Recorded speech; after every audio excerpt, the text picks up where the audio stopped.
start out by just introducing ourselves. You'll hear a little bit more about the Trauma Healing Project as we get into the presentation. But this is the research team, the group that's been working on the Survivor Voices research project that you're going to be hearing about today. So I'd ask each of the research team members to say name and just a little bit about their connection to this project. Anybody want to start? I'll start. My name is Patricia Cortez, and I'm from El Salvador. And I came to the United States in '85. And I'm a survivor of trauma. And one little thing that I want to share with you is that the word survivor in Spanish is sobreviviente, which for us the meaning of it is somebody with superpowers.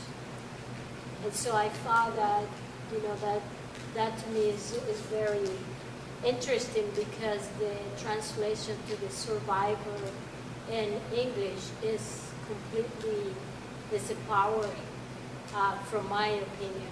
Anyway, so I just thought I'd share that with you. Thank you. Welcome. Yeah. I'm Deborah Olson. I'm with the University of Oregon in the Special Ed Department.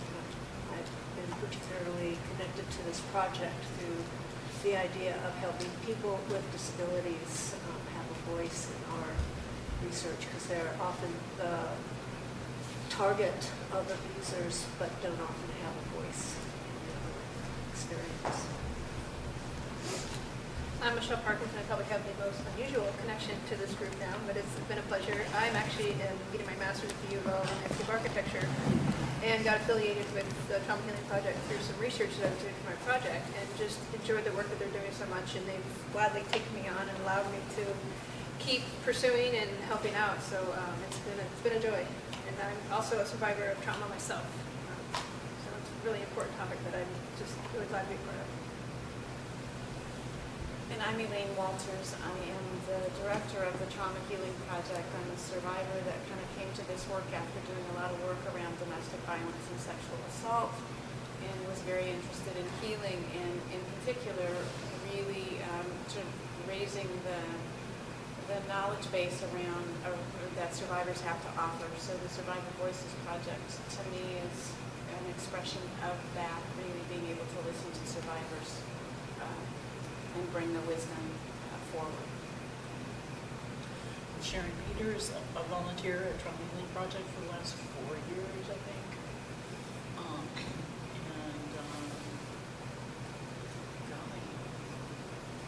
Community member, trauma survivor, just doing this project. So. I'm Rose Wilde, and I have worked in domestic violence prevention and intervention, and also identify as a survivor, and now I'm working at Department of Human Services, where there's a lot of trauma-affected people, so I've been involved with the research team and helping also educate my colleagues about trauma and healing, and the research committee's help. So it's been a real pleasure and eye-opening experience to be here. So since it is a small group, I'm wondering if we could just do an introduction of each of you that are here, and if you want to say your name and just half a sentence about what brought you here today, that would be great. And you can pass if you'd rather not, but you're welcome to. For being willing to be here and for introducing yourselves. I know it's not always easy speaking in front of a group, but I appreciate it. Just a little bit of a group agreement conversation we wanted to have, just to make a commitment to a couple of guidelines so that we can make sure that the space is really safe for everybody that's here. As you noticed in our introductions as the sort of presenters and the research team, most of us, if not all of us sitting here, are survivors of one kind of violence or abuse or another, and so it matters to us as well as to the circle. Number one is confidentiality. That this space, there may be you're welcome to share our data and what we're hearing from survivors anywhere you want to, but when we speak personally about our own lives, if we could respect confidentiality and sort of leave it here, don't take anything away.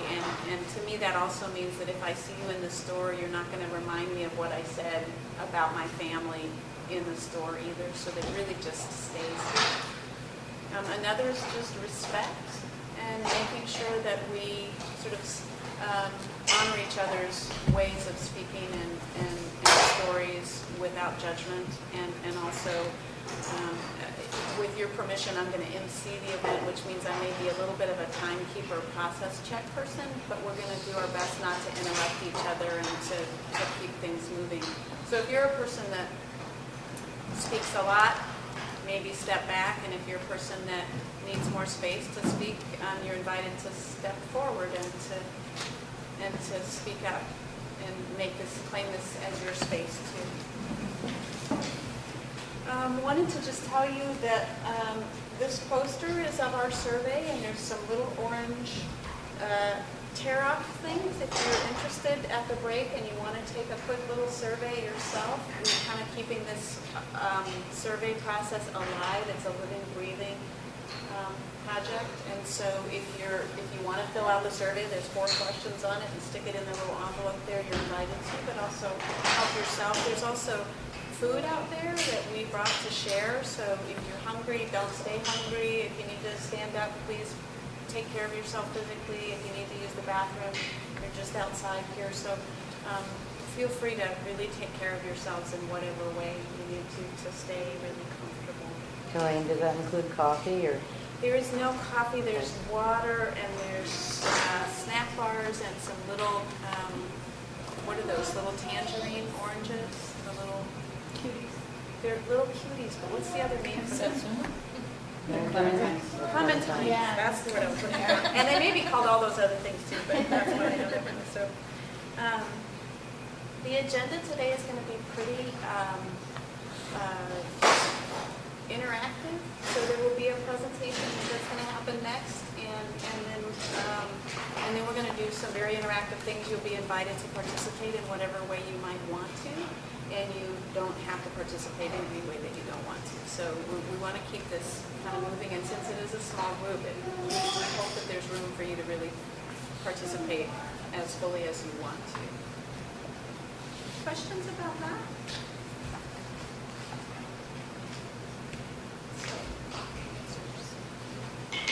Okay, so Patricia and Michelle are going to be next. All right. And they can switch to this other phone. I'm going to share with you a little bit of more in-depth details about who we are and the trauma healing project. So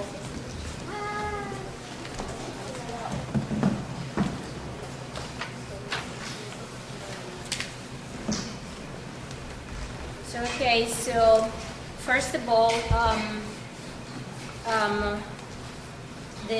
there's 4 guiding principles that guide our mission, and that is promoting liberation and justice through healing. And the mission of the Trauma Healing Project is to ensure that individuals and groups in our community can have support to recovery from trauma and to heal from trauma. We believe that complete healing is possible with support from people around us and the entire community. So we working to improve the health of those coming to us, but as well to the community. And as you hear a little bit from the individual presentations, we are a group of survivors coming together to fight against violence. We believe that there's a connection between violence and trauma, and so by the work that we do, we attempt to end with violence And we also want the survivors to raise up their voices and to tell their stories so people can become aware that even though when they don't identify as survivors, perhaps there's something in their life that they struggle with. And because the community is not so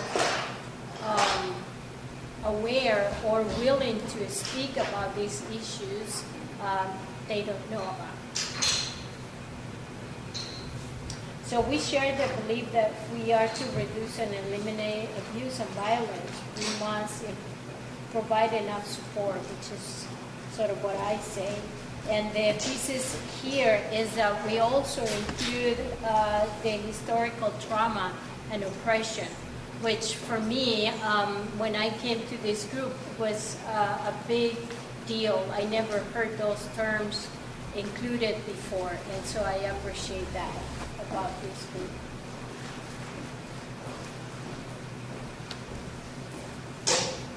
So we have a humanistic approach to what we do. What that means is that we allow, we connect each other.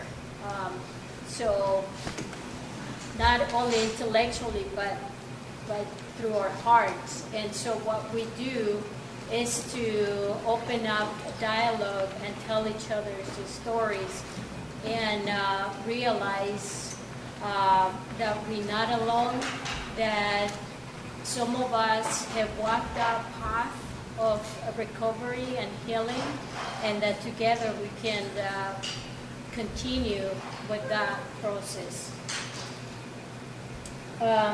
We come from a perspective of what happened to you rather what's wrong with you, which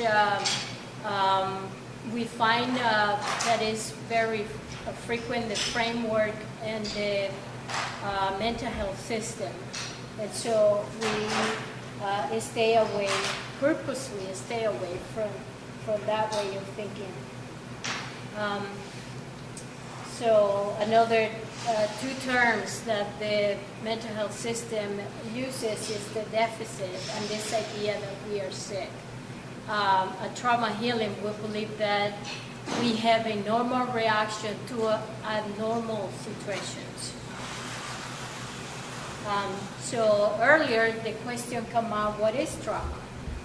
So trauma, from the trauma healing perspective, is defined by the person, and it includes one experience or multiple experiences, and it includes through accident, any violence or abuse, or any natural disaster or oppression. We believe that unresolved trauma affect the person's life for longer term. So again, our effort to end it comes from not wanting that to continue. You keep You're moving fine. so you can see. I'll deal with it, you're fine, don't worry about it.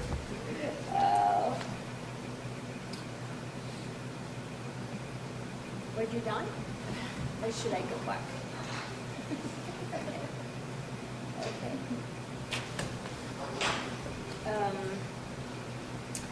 So again, what we do is very specific to promote recovery and healing from trauma. So we do that through support groups, through the Digital Story project, which is a really neat workshop that people can come in and they pick one part that they want to work on, and then they, with illustration, pictures, music, poetry, whatever your heart desired, you create this piece.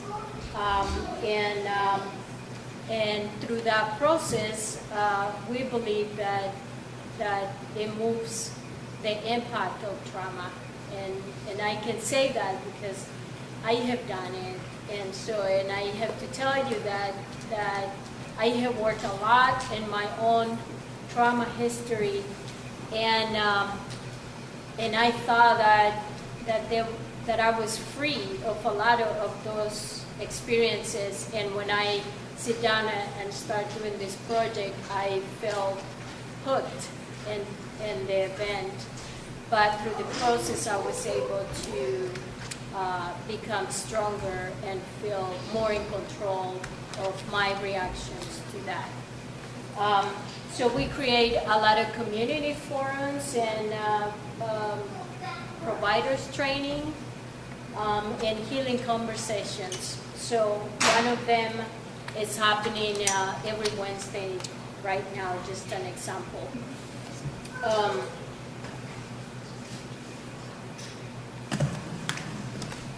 So we also, when we start having these conversations, we realized that there was not too much research, in fact, maybe not at all, that come from the survivor perspective. And so we decided that we wanted to take that on with the ideal to implement best practices for those who are in the mental health field and want to take liberation and justice approach to the work that they do. And so this participatory action research is another aspect of the work that we've been doing, and Michelle is going to give you more details about that aspect. This is a very a big collaboration between survivors, and is the survivors who guide the work and tell us what to do and how to do it, so everybody have something to say, something to contribute, and something to gain. So from my perspective, this is a very, very democratic process, which is a contradiction to what oppression will do. This is something that is really important to us, and is a direct quote from one of the survivors, and that is that we are the experts of our life. So we are to say what is best for us. Nobody else can tell us or convince us that we need this or not to do that, because we know better. And that is something that is really important for the trauma healing program.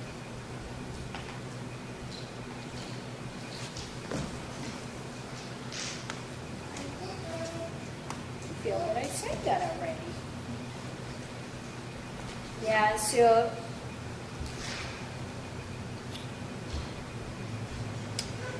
we have this commitment to those who participate with us, and the commitment is to elevate the status and to amplify the voice of survivors of trauma, to influence not only their own healing, but also the policies and practices out there.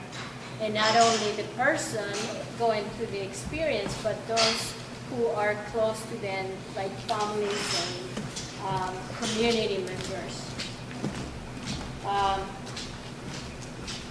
This we do to inform and to develop and validate that our own healing work with survivors.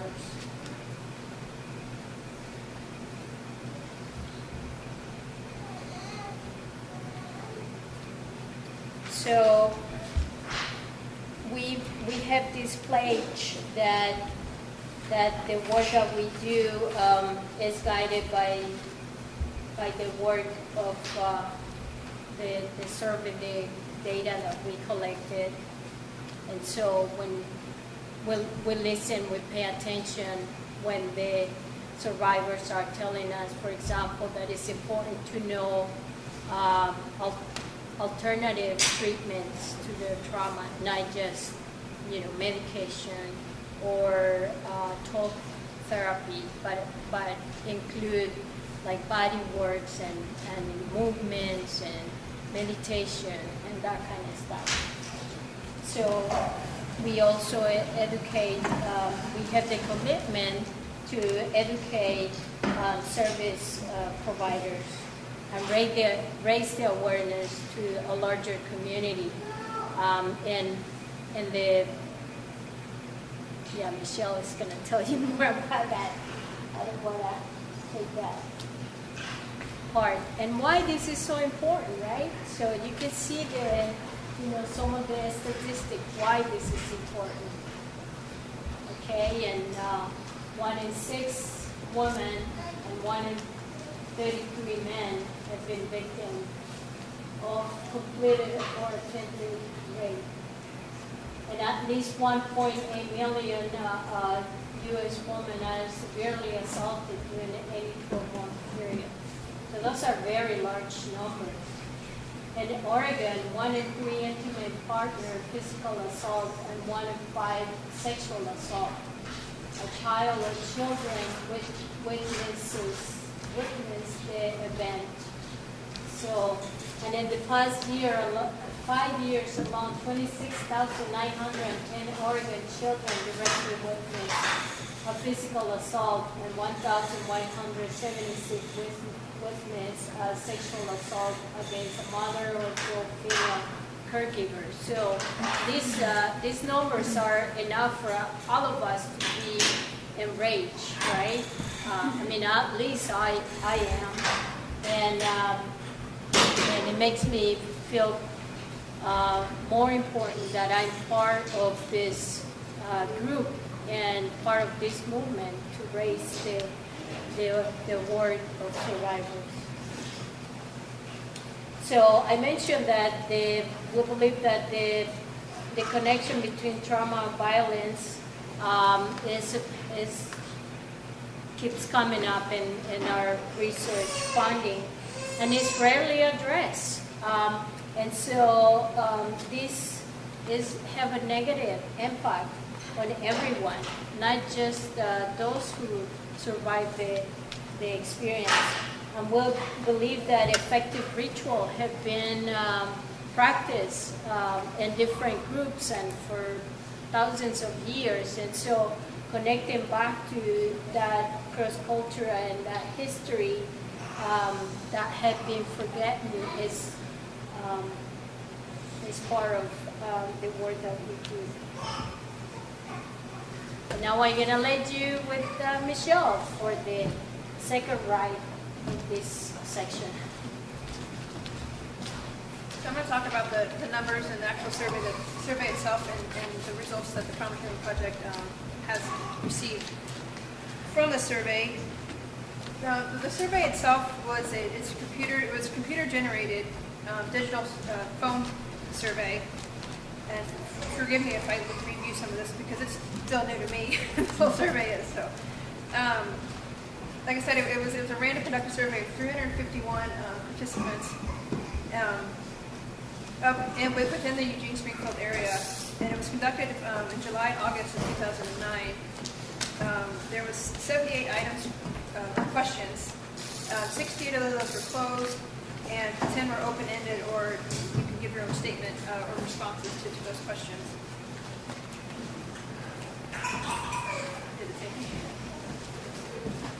The participants ranged from anyone that was age 19 up until low 90s of years of age, which is a great range. You can several generations in there, which is very important for a survey of this nature. Of those, 70% were female and 28 were male. The race was 87% of what was Caucasian. And the income and education ranged from various levels of education and various levels of income.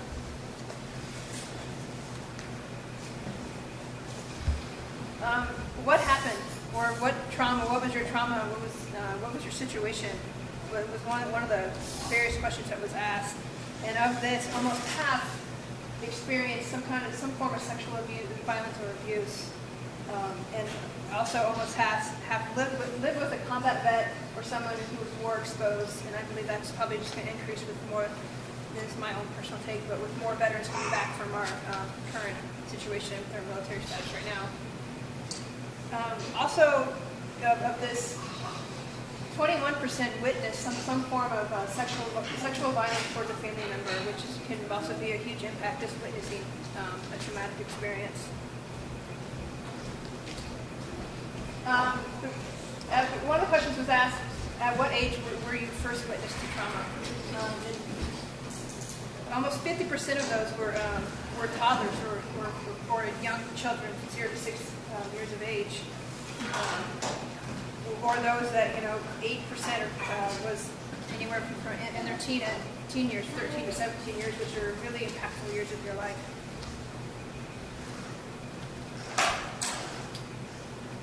At the time, how often did someone try to help or protect you? In other words, what was your response? What was your support and comfort, area around you? Did you have a good support system, community response? And almost half, again, 47.6% said never, which means that they felt that they didn't have any kind of response or support in dealing with their trauma. With trauma comes a lot of cost consequences and co-occurring events at the same time. And of the survey response, 29% mentioned that they had been homeless, and 62% mentioned that they smoked at least more than 100 cigarettes, which in itself we all know has their own negative effects. And 16% had spent some kind of time in jail or prison. And 29% of those surveyed mentioned they had some form of disability.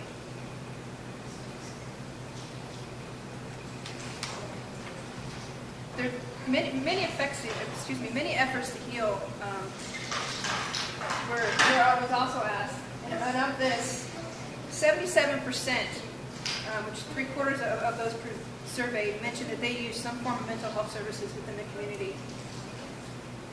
And also 62% mentioned that they had taken some kind of psychiatric medication. And another 60% mentioned that they used some form of movement therapy, which are the yoga, meditation, physical therapy, tai chi, some form of movement therapy.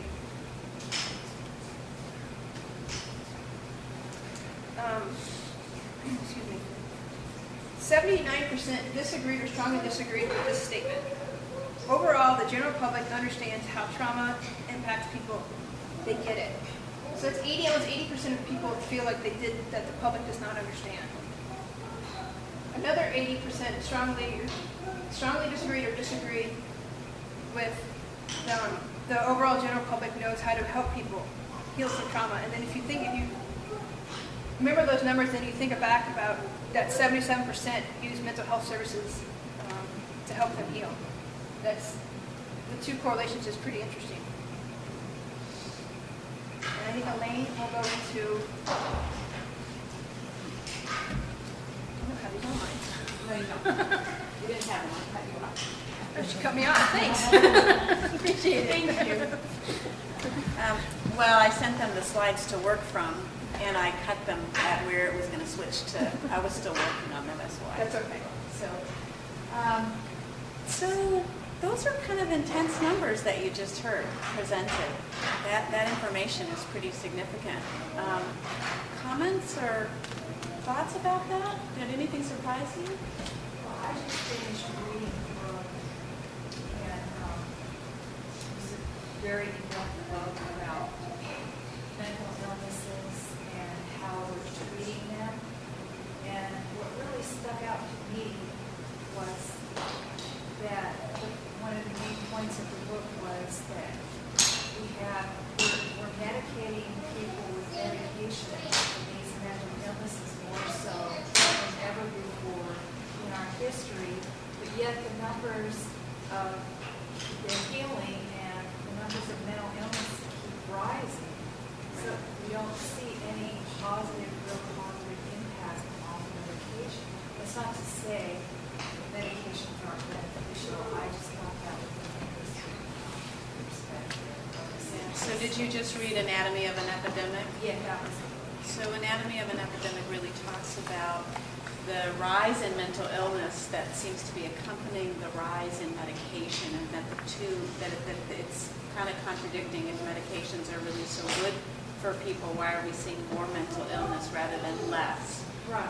And so, and I'm also hearing you say that there are occasions where medication can be really helpful to people as well. So it is an interesting phenomenon, and it's one of the reasons we didn't put it up here, but one of the stances that the Trauma Healing Project kind of had to figure out early on was, did we want to be a part of the mental health system? Did we want to be fighting with the mental health system, or did we want to create something different, which is sort of the route we chose, which means that we sort of agreed to never talk about people's experience as a diagnosis or a label, that we really want to understand what's happened to people and what's been helpful to them. And sometimes it's medication, and many times it's been other things for people. I think that information is beneficial to people, though, because so often people think there aren't any other options. They insist on medication is the only option. That's a very good point. Yeah. The information doesn't have to be deadly to a person. Right, it can be about options, to different kinds of options for healing. And I think that you're suggesting something that we're hearing from survivors, that they haven't been offered enough information about what alternative supports can make a difference for them. Yeah, and part of the voices that we're listening to, we will get to a stronger community so we can be each other's support system. Yeah, that's the one thing we keep hearing over and over again, is that people don't necessarily even look for professional help. We look to each other for support, and that sometimes we just need to know better how to help each other. And so, thanks for making. Can you elaborate on the kind of crossover with trauma healing and mental health? It sounds like it's either it's a subset, or I'm not really clear on that. Well, so elaborate on the intersection between trauma healing and mental health. So we made a decision very early on to not be a clinical program where we diagnosed people or assumed people were permanently damaged because of their life experiences. And so what we've, I think, grown into is really a community conversation and support movement around how all people can help each other to grow and heal. And in fact, trauma's been around long before there was a mental health system.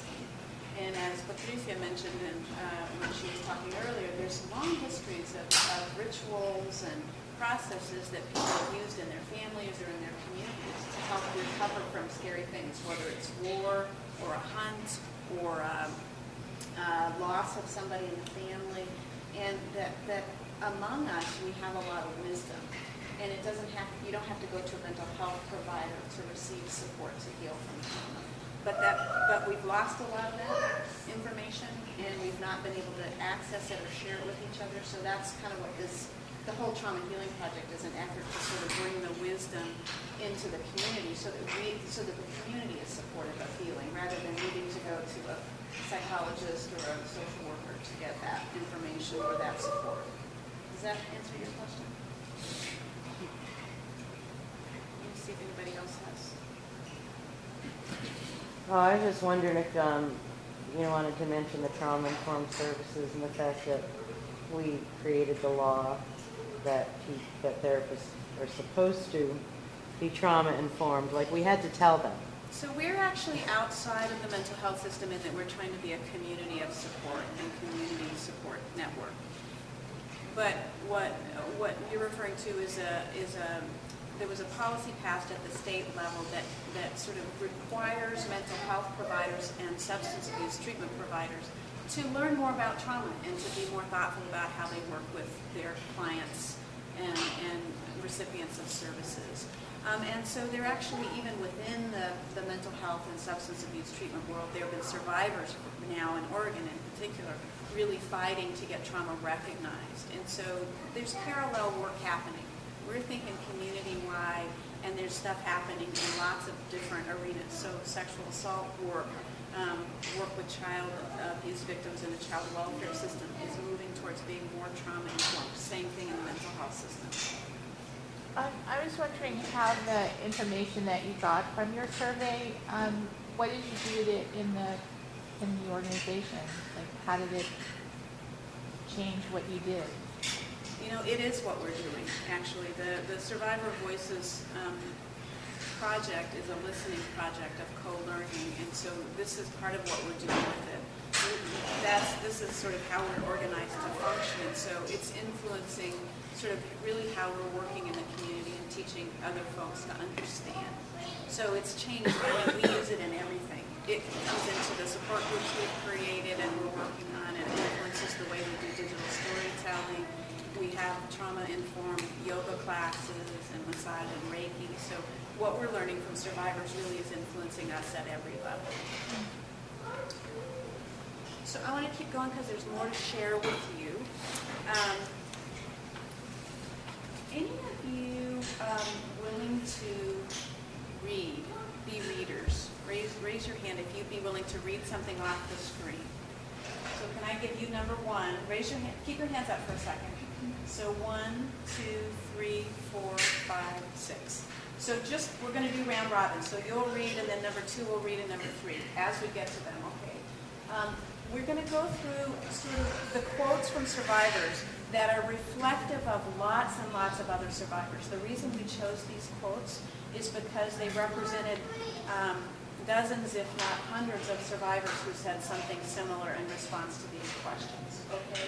So the first question that we really asked was just a yes or no. Do you think you're still affected by the trauma that you experienced in your life?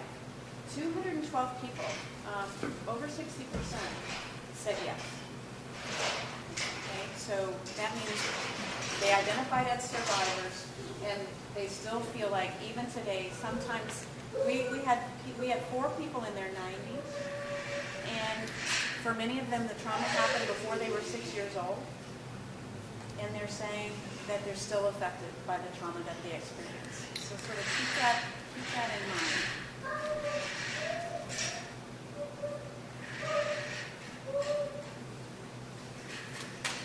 So how are you still affected? And so we're going to have to move quick to do this. So go ahead and read. I think I keep my guard up, my emotions guarded. You know, I don't let down because of being hurt as a child. It's given me trust issues. I'm just not as eager to trust because I'm always waiting for the other shoe to drop or the next blow up. That's probably why I live alone. I have chest pain under anxiety and I have anemia. I will say a food addiction. I grew up, not thinking very good about myself. I knew it took me 50 some odd years or whatever to realize how bloody intelligent and capable I am. And that's really sad. I have nightmares sometimes. I can hear certain names and it affects me. I get traumatized by the word or the names. Certain times noises can bother me because I have a lot of loud noises in my face. It shapes how you view the universe and how you treat others.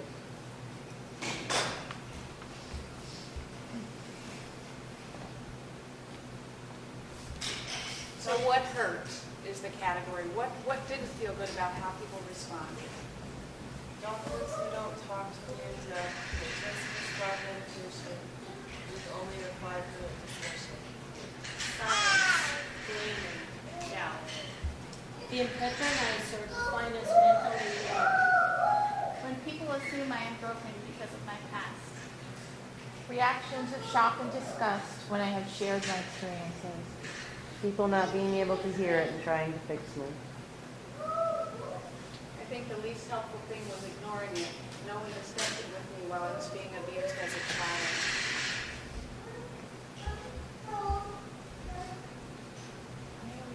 So what helped? Being able to talk to someone who has the ability to understand where the underlying issues were. Just working within myself to overcome the trauma, making myself aware and reading, helping myself understand the situation. A strong will to survive.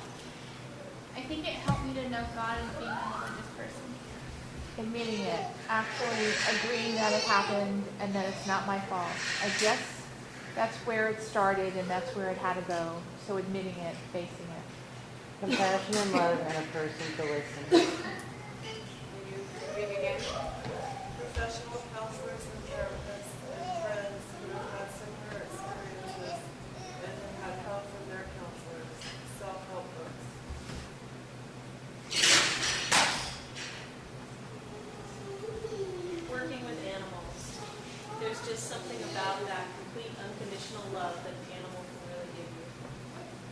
getting far away from the situation and starting over?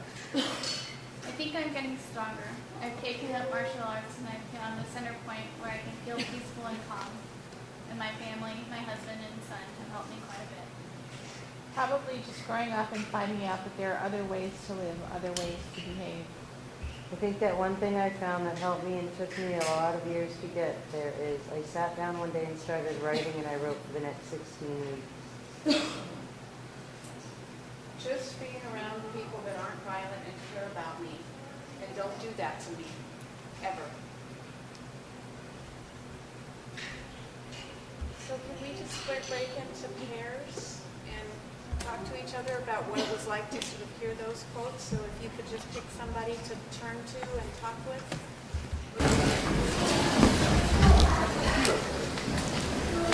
Just notice that y'all were over there.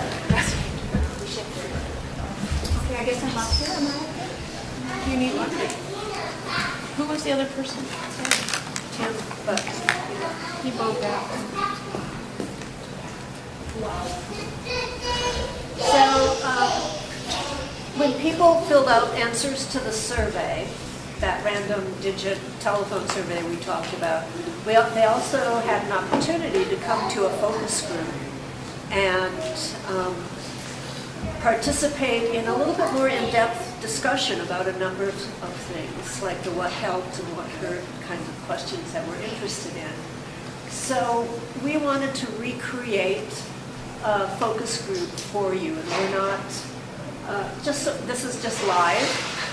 We're not recreating a focus group verbatim from one that was already held. And but people are holding little orange slips. Some of those are quotes that from the focus groups that other people said that we really thought were very powerful quotes, and we wanted to sort of work into the discussion today. So this focus group, one of the things that we asked in our focus groups, we presented them with some of the information that, some of the information that we presented to you today, and then we asked, well, what are your reactions to that presentation, to what you've heard? So some of the things, just to kind of recap, was when asked about healing. No, wait. Oh, sorry, you don't want me to do this one? No, back up. That was the first question for the group? For this group? For this group, yes. Yeah, and then that statistic comes after they get to respond. Oh, okay, great. Sorry, she didn't get to see the choreography of the slideshow before. This is definitely an active focus group. So I'd like, if any of you would like to talk about some of the things that you heard this morning, would you feel free to comment on them?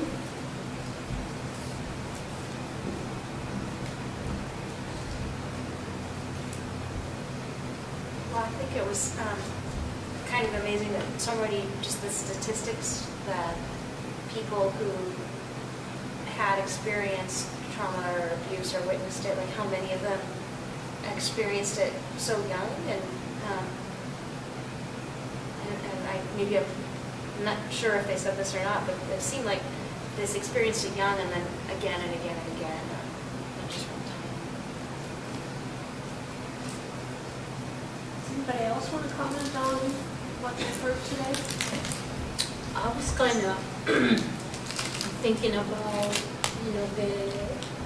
the information about children witnessing the experience, and I think that it's a fully, kind of thinking that because they are receiving second hand of the violence, that they be impacted by it. So I was thinking about that. So the fact that children witnessing violence are impacted is something that we don't all recognize. Did anybody else have that kind of reaction, that was something new for them to hear? It wasn't new. It's nice to hear it being acknowledged more. In Oregon, that's a crime now to commit violence in front of children, I believe. And that's definitely something that's really important to take into consideration. I think this just brought for me more like the attention that's being put on it now. The trauma in all different ways now, and how it does impact everybody. It's much more prevalent, and people are actually willing to see it that way instead of just trying to get over it and not letting anybody feel the feelings and everything that needs to go on with healing from trauma. Much better than it used to be. I'm always amazed that 351 people would talk this much about their trauma histories, that people would actually share so much. I mean, this is just a tiny snapshot of what 351 people said, and so many people shared so much of themselves. I just was really struck by how much people did want to talk about their experiences and share their thinking. I guess I was surprised about that. Is anybody else surprised by anything they heard this morning?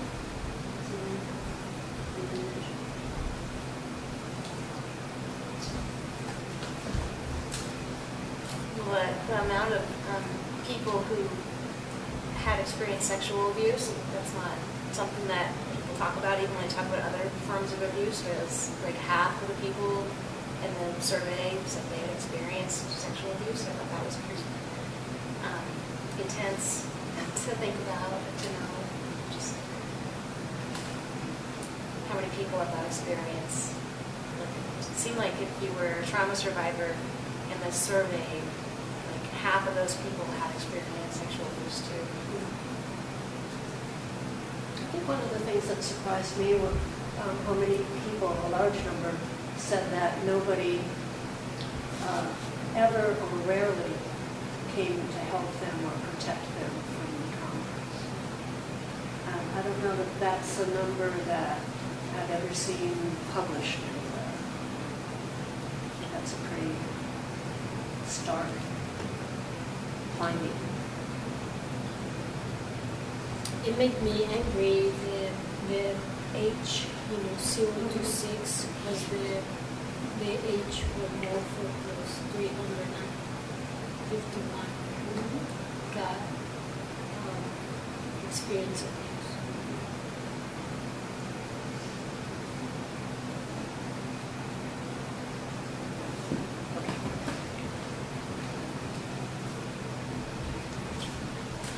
So when asked about healing, 66% of respondents said they are completely or mostly healed from the trauma they experienced. The rest said somewhat, not at all, or didn't know. And 88% agreed or strongly agreed that they can heal from the trauma they experienced. 8% disagreed or strongly disagreed, and 3% didn't know. Now, the next question. So what does healing mean to you? It came up this, before our break, and just as maybe, I think one of the responses about what helped was the variety of things that helped people. Everybody had their own unique way of coping and healing. What does it mean to you? Not living in my reactivity to just being in the world. Elaine touched on the fact that we try to look good, and those of us that can't look good trigger other people. We fight persistently, and in my own healing, I've ceased to react so negatively to that. I just have done a lot of work on the inner stigma feeling of, not worthy, don't look good enough, too old, a woman, disabled, mentally ill. the work that I've done around that has helped me live in a world that is very reactive to someone who looks like me. And I just, have worked through some resentment towards some people who are just as damaged as me, but still have it look good going on. And so that, still have a lot of work to do. I'm feeling jealous and feeling, why do I want to be?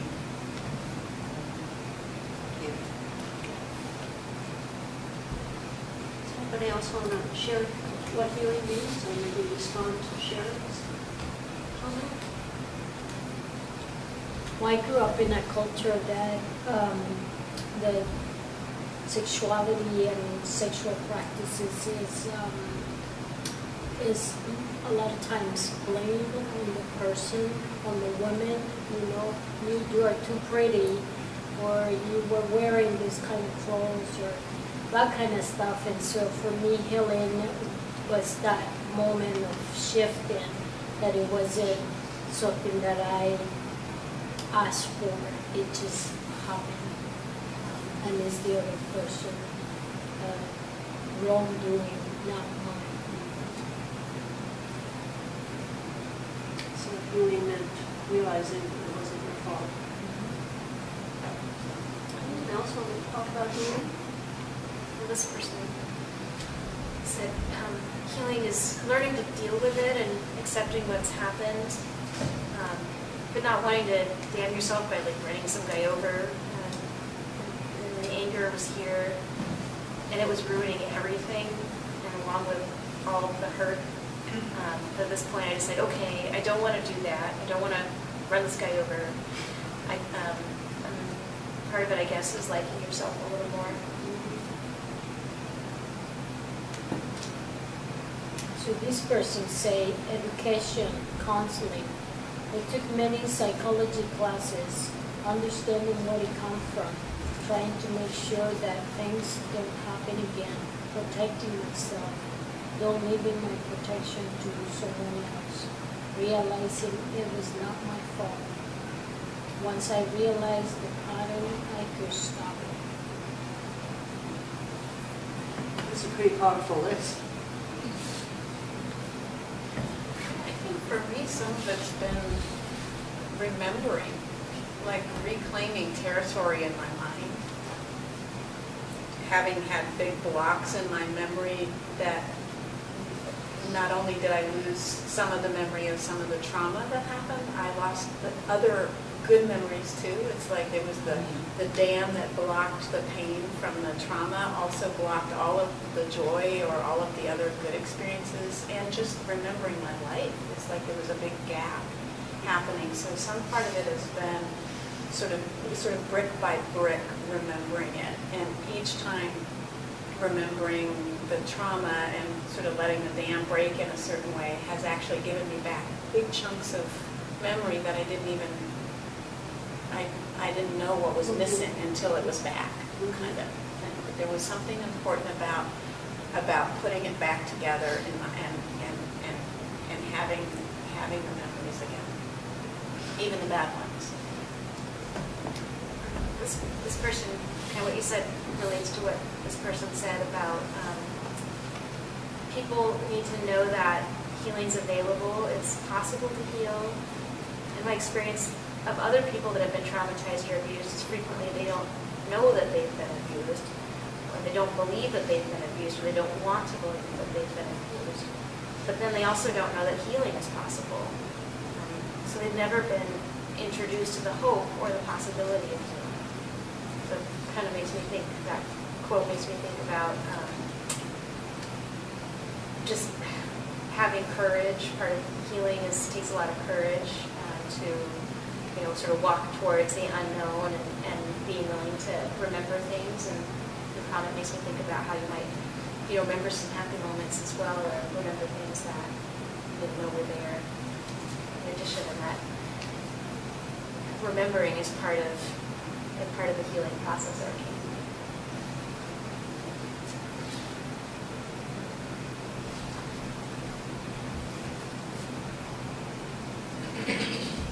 So this person says, it means to me if I'm finally had enough time go by, that's what healing means to me.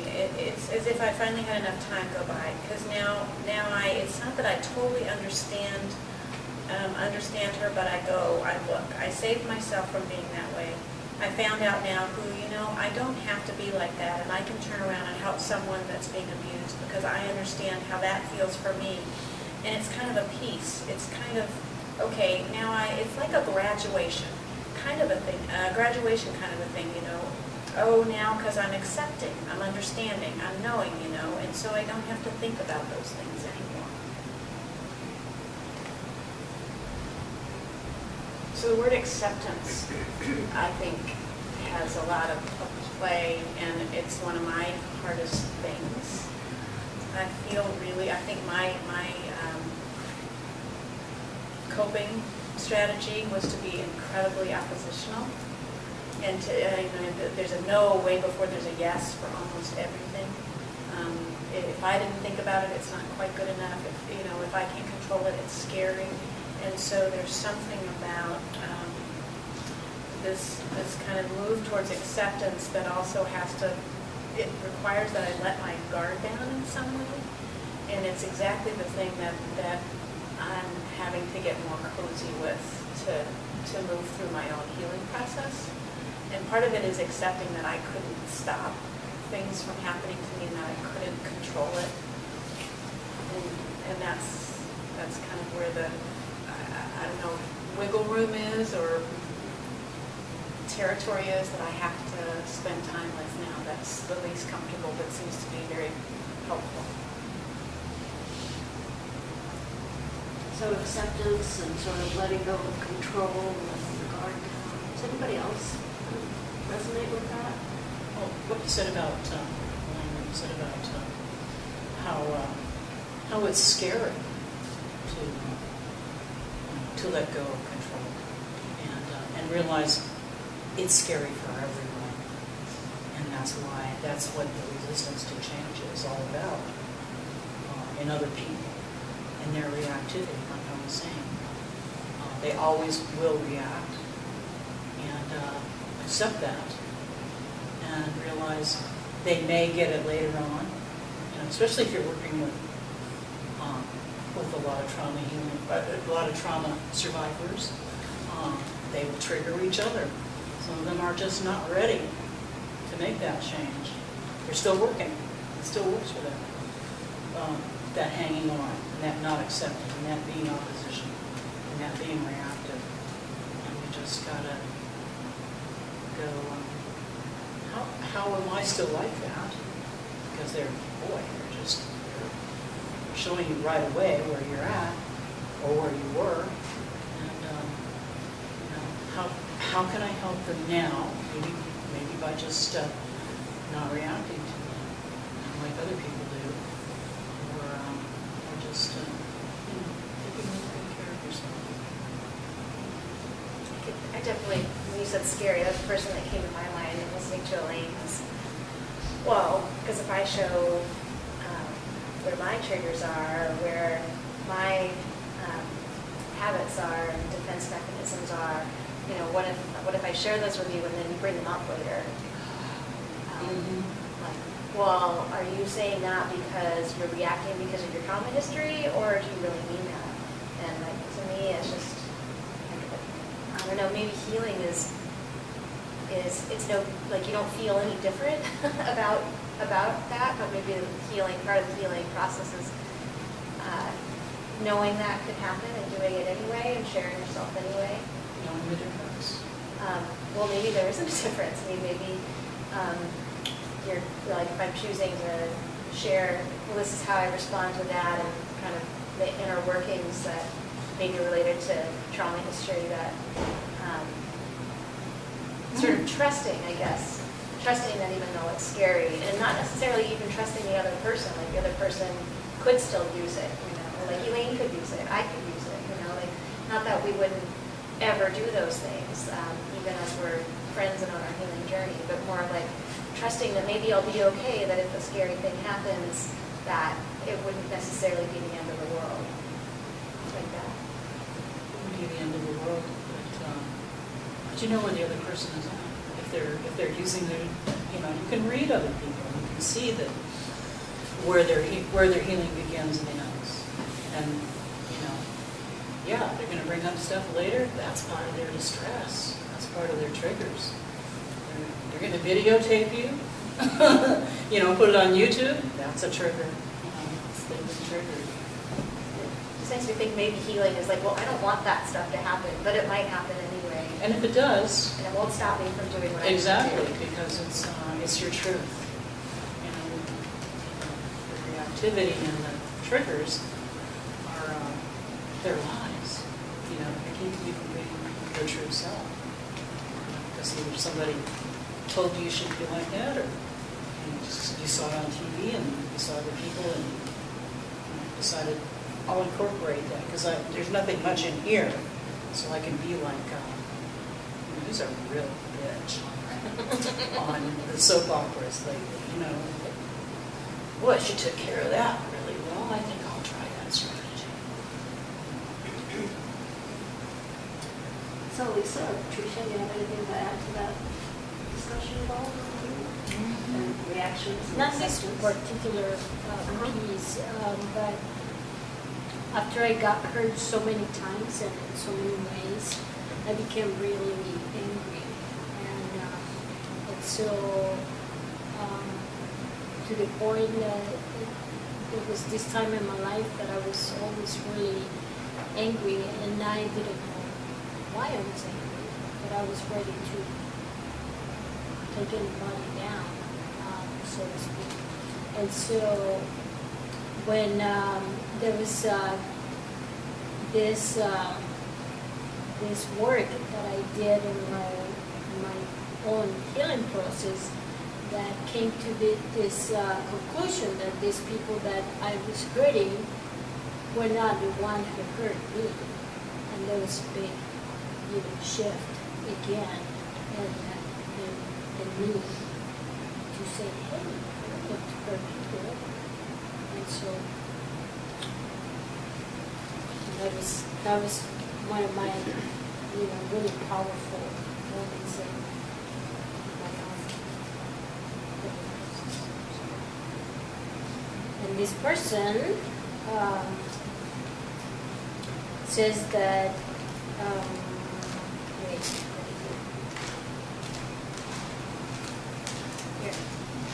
my coping mechanism is sort of doing art and getting good feelings for doing art. And so I keep doing it. And then I feel like has become the thing about me that kind is unique, and then I'm kind of glad I got a chance to immerse myself in art as much as I have. Part of me is sort of had been like, I heal through it. Then it sort of becomes something else. I think healing started for me when I was able to feel my feelings and not. I actually had to come from a point where it was, I didn't care what anybody's reaction was going to be, because for so long I wasn't able to, and that was one extreme. So then the other extreme was I had to be able to feel my feelings no matter what and work through that, and that was actually probably the biggest thing for me. It still is. I remember a point when I started having my feelings, I didn't think I was ever going to be able to stop it.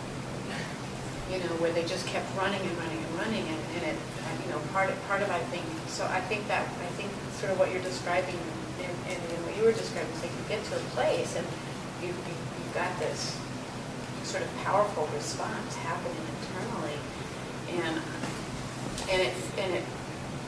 it's the first time you get to completely let it out, and it's been so suppressed and people have maybe been quiet about it for so long, and so there it is, and it's almost like you can't get the genie back in the bottle, and why would I want to put it back in? But then it wasn't.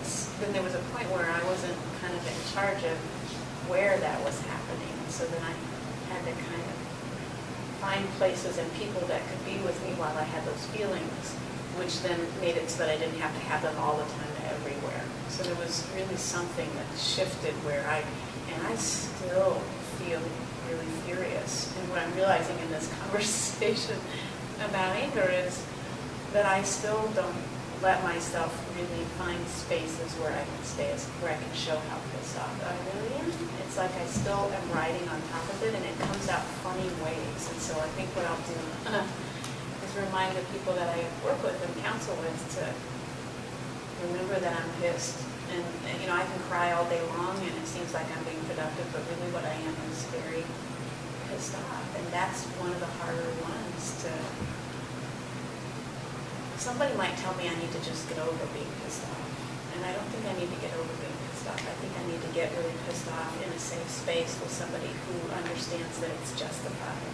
And then I think it will shift. Yes. And when I've done that work, it has shifted. But I just realized those statistics and remembering what happened to me when I was little, it's like, oh, I'm still really pretty pissed. And I wanna not have it run me unconsciously, so I want to bring it to some kind of consciousness. I like what you're saying about being conscious with it and letting it be. Oftentimes, we don't even talk about healing in the medical profession. We talk about managing it and maybe being somebody who manages their symptoms, but we don't talk about healing in either the medical profession or mental health or the society as a whole. So what does that tell survivors about where they're at, the processes? You're asking a question? Not really. Because I have an answer. Well, good for you. I want to address Okay. that. Okay. It tells them you can't change. You can't change anything. And furthermore, it's dangerous that you shouldn't be thinking about change. Because, like you were saying, Elaine, anger is running this whole culture. Everybody really acknowledged that and tried to work through it with justice, with fairness, with, but it's not at that level. So we're kind of like first fruits of people who are actually trying to, in justice and fairness, in ways that are fair to us and others, actually deal with that anger and do something positive with it. Because behind that anger is the truth. And I think listeners need to understand that hearing anger is a good thing. And is a good thing, and letting people express anger.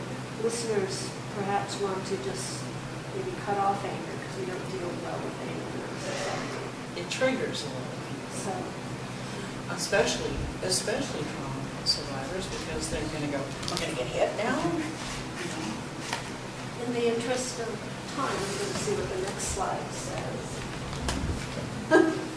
Curious, more knowledge and experience. I keep thinking I want a map of what the healing process looks like. Maybe that's what we'll come up with in the end. Yeah, I mean, it's sort of like, there's, and I think we're getting there really. There's something about acknowledging and something about accepting and then something about having safe spaces for expression. And then there's this transformation that happens. And I'd like to know, if you break your arm and you go to the doctor and 2 weeks later you go back and they can say, oh, your arm is not healing properly. It's because they know exactly what it's supposed to be doing at 2 weeks. I'd like somebody to know where I'm at and say, oh, you're kind of far along on your healing process, or gosh, seems like you've got some, I don't know, I want more shared knowledge about what healing and what it would mean to be healed looks like, I guess. I was listening to you on the radio the other day, and you were talking about being able to fully experience your feelings, and that we're often cut off from that. And I think that as a community, we can become more skilled at recognizing when a person needs to express their feelings and not taking it personally, but also maybe having a more of a common language and even agreements about, okay, so this is happening now, and I can be here to support you because I understand that your anger is not about me. And even the person expressing their anger can say, my anger is not about you, even if I was triggered by something. And to just be able to share more of a common language and understanding, but also having that ability. And the times when I've had that ability with other people is when it was with strangers, where it was really not possible that I had done anything to bring on whatever they were experiencing, or that whatever happened that kind of triggered their response, like it was a trigger and I knew because I'd never met them before.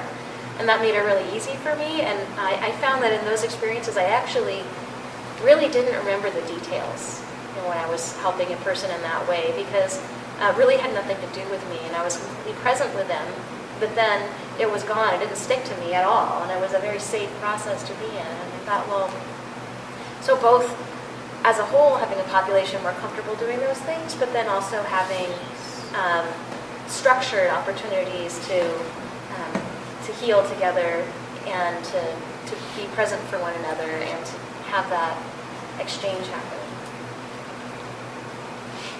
As a matter of fact, this happening here right now is very much part of that process.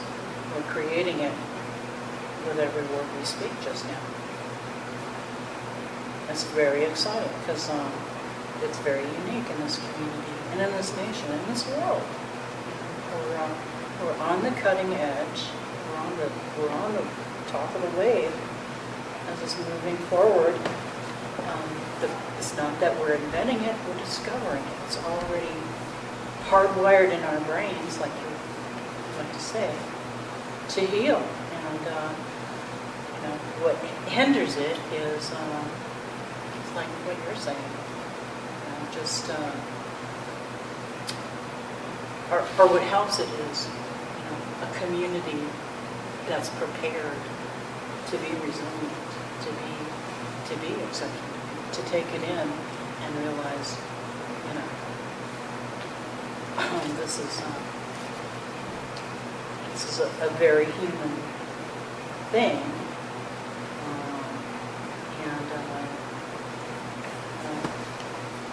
we're not all. We may have been processed in our education to become factory workers, but that's not us. That conformity thing, that was so convenient for people in power, but each of us is an individual with a unique history and a reaction to our lives and our traumas and our good things too. And that's not convenient, for a lot of systems, a lot of institutions. They would prefer, to have us all line up and take our soma or our medication so we can go back and be on the assembly line. But guess what, folks? There's no assembly lines anymore. We're suddenly, faced with the fact that we're a nation that there's no factories to work in. So now what? We've got to deal with life on life's terms after that. And that's a good thing. So, Are there other recommendations for the community to support healing? I always think about big answers to this question. My thinking process is more collective. But anyway, I think that it would be very helpful to start by believing that the person, the survivor, is the expert. Just like it was mentioned earlier, that we are the experts, and instead of having somebody make recommendation or give us the how to, ask what do you need. I think that would be very helpful.